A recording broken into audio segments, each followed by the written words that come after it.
happening, everyone? It's Joe, and this week I've got some early impressions, not first impressions because I have smelled them, but some early impressions of fragrances that I've picked up recently, and I'll give you my thoughts so far. Stay tuned.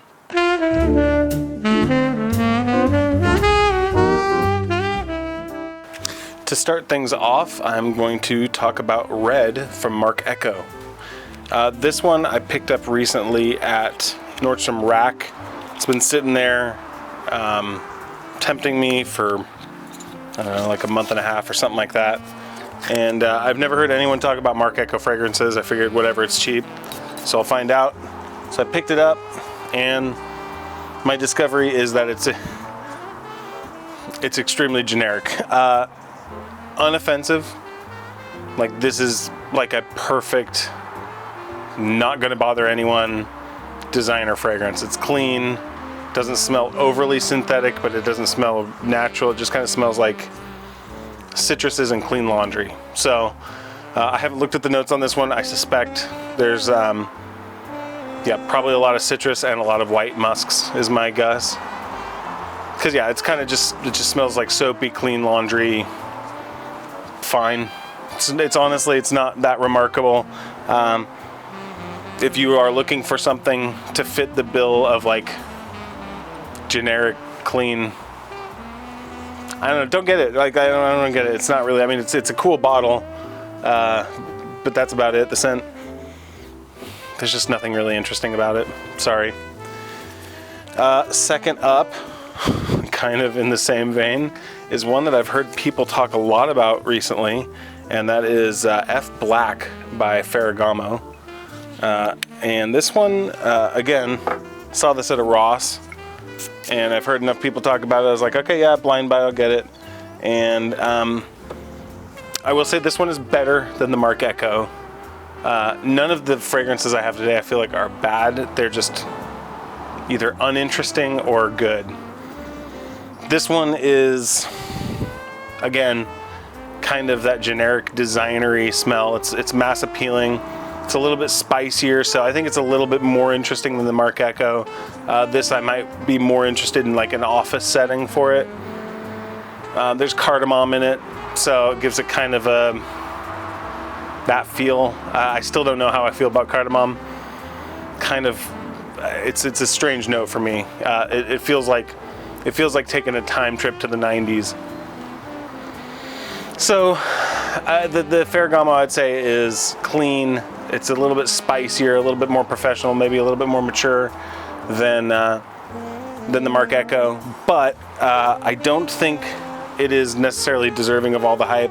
I think if you're going to spend $20, you can make it go a lot further than this. So I would say for both of these, skip them. All right, the next two I have are a little bit more in the camp of there's something interesting about them, though there's also still a drawback. I think the drawback for the first two is that they're just kind of boring and uninteresting. The drawback for these next two is very specific. So we'll start with another pickup from Maison Alhambra. This is Tobacco Touch. And again, this is a sub-house of Lattafa. I'm always shocked by the quality of these. I have smelled Tobacco Vanille, the Tom Ford original, quite a bit, and I also think that the Dossier clone of Tobacco Vanille did a pretty decent job as well. This one I feel like is better on paper than it is on my skin. In fact, smelling it right now, I'm like having a much more positive reaction to it than when I first sprayed it on my skin. It's coming off a lot more smooth, a little bit less harsh. On my skin, it was being a little bit screechy. I don't have anything on there, so let's spray that on there, and I'll let that one settle for a minute, and while that does, I will talk about the next one. We'll come back and check in on Tobacco Vanille in a minute here. The next one I got mostly just out of curiosity as a potential redemption story, and that is Starman Nebula from Fragrance World. This one kind of, the hype has died down a little bit, but it got hype for being a clone of a discontinued fragrance. I believe that it's a clone of Pure Malt from Mugler, which is no longer made, and I've never smelled that one, so I can't tell you the quality of this. I know some people were a little salty about me not liking the Elysium clone in the previous video. Either that or they just didn't watch the video. So I've heard people speak positively about other fragrances though, so I want to give them another chance.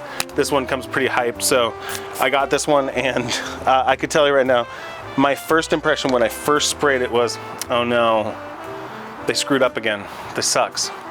And then like I kind of kept returning to it. And after it dried down, after like the first 5 minutes, then it was like something interesting going on. So I sprayed it on my skin. And again, it was this situation where I'm like, what is this? And then after like 5 minutes, when it calms down, it's this like really kind of delicious, sweet, spicy, inviting fragrance. It's kind of got that, I believe it's supposed to be like coffee and booze or something like that. Is it pure malt or pure Havana? I'm not sure. Tell me in the comments which one it's supposed to be cloning. In any case, I think this one's got like tobacco, booze is kind of the idea. And again, that open is terrible. It sucks because the open in this is really bad, but then once you get past the open, the first like 5 minutes, it's this really beautiful scent. So I'm not sure if that's how it was with the original. I'm not sure how the quality of this clone is. But I will say, after about 5 minutes, I really like it quite a bit.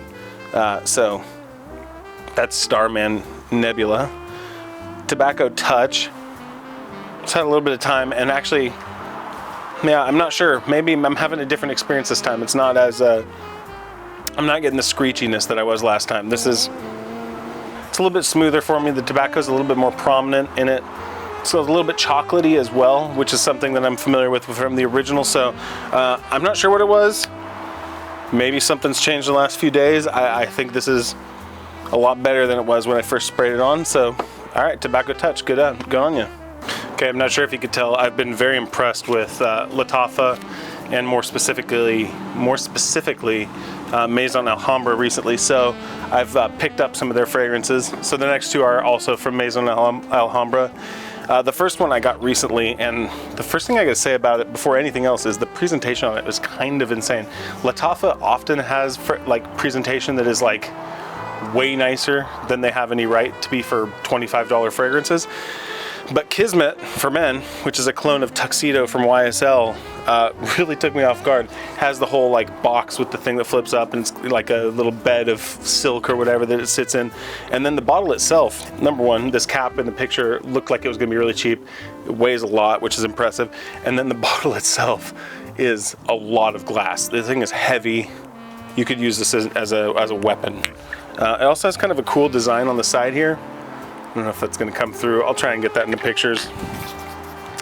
I've been super curious about the Tuxedo, Kismet, because I've just heard a lot of good things about this fragrance before, and I wanted to smell it.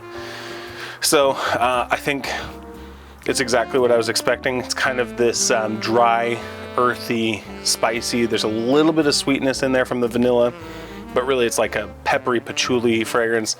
Tuxedo is perfect. I could totally picture wearing this, maybe even at my upcoming, or my brother's upcoming wedding. This is a really beautiful fragrance, and it has a lot more depth than I was expecting it to. You get that first smell of kind of the patchouli up top, and kind of, it's got this like library smell to it to me. Like just smells mature, clean, knowledgeable. That's a weird way to describe it, but I kind of just picture someone in a tuxedo sitting like in a library. It's a beautiful smell. Again, I haven't smelled Tuxedo, so I can't compare it to the original. I'm very curious though. Yeah, I haven't smelled the original, but this is absolutely beautiful. I would love to get my hands on Tuxedo, or at least smell it sometime, just because I'm curious how well this got it. But given the track record with Lattafa, most of them are like really good quality. This one so far, I haven't given this a full wearing yet, but I gave it a spray and it did seem to hang around for a bit, so I was impressed with it. I'm looking forward to that one. I think this one, even though it's considered to be like a formal event fragrance, I'm kind of looking forward to wearing this one a little bit, maybe more in the fall, because I think it's also just a good general purpose fall fragrance. I don't know, I'm gonna wear it more.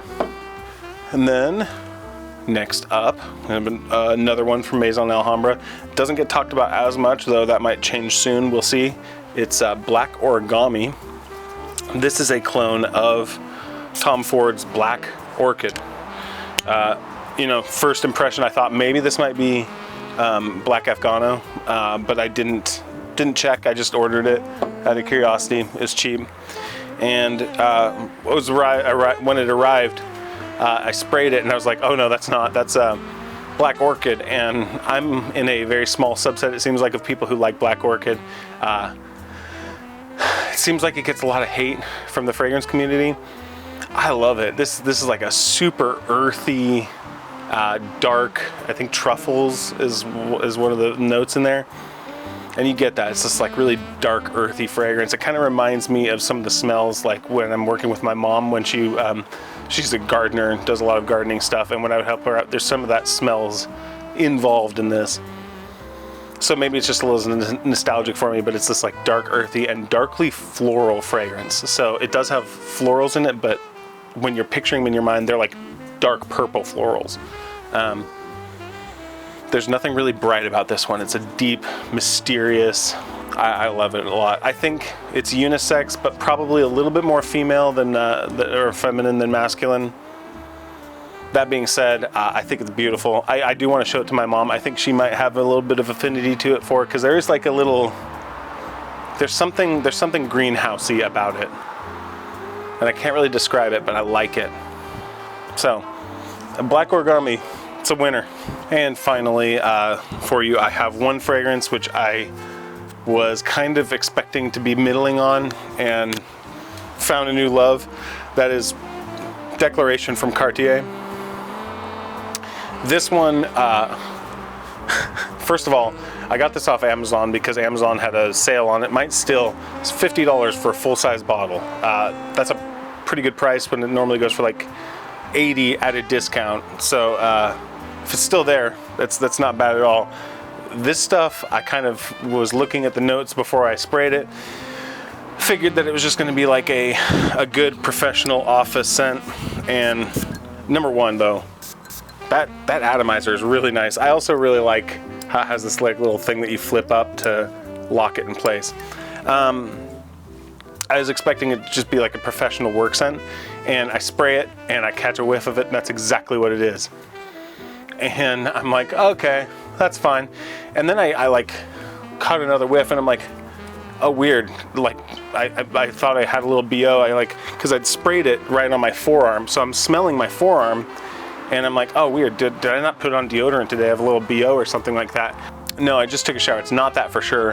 And I went back in, and sure enough, I could smell cumin in this. And if you're not familiar, cumin is probably gonna make you either think of Indian food or BO, and not the fault of Indian people, but it is one of those things that when you eat it, it comes through your sweat very easily. So having spent a month in India, myself included, I could smell it in my own like sweat. I have a strong association with cumin. I'm sensitive to it, and I thought it was super interesting when I smelled this.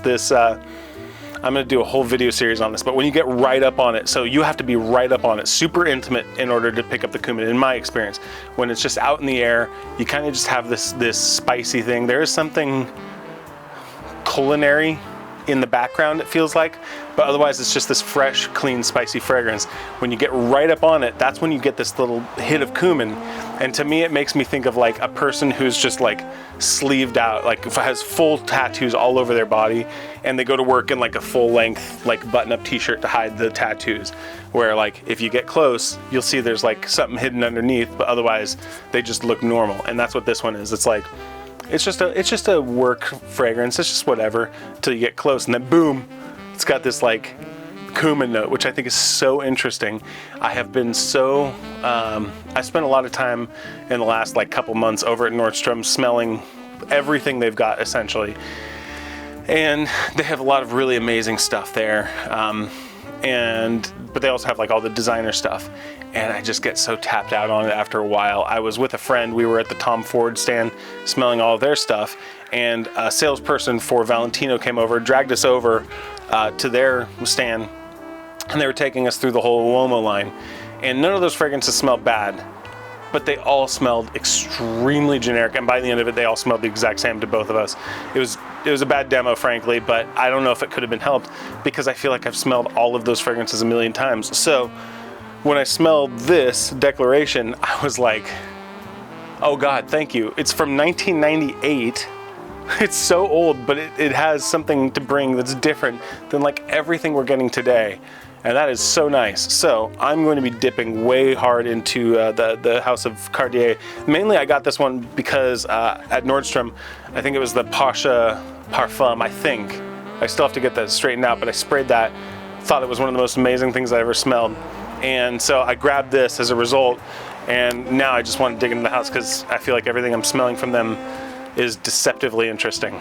Anyway, give me your thoughts. If you have suggestions for others for me to pick up. Also, if you have suggestions for other fragrances with cumin in it, I'm familiar with tobacco mandarin from Byredo, but if you've got other suggestions, please tell me because I want to do a video about that. I think it's such a fascinating note in fragrance, and I hope to hear from you soon. I'll talk to you next week. Have a great day.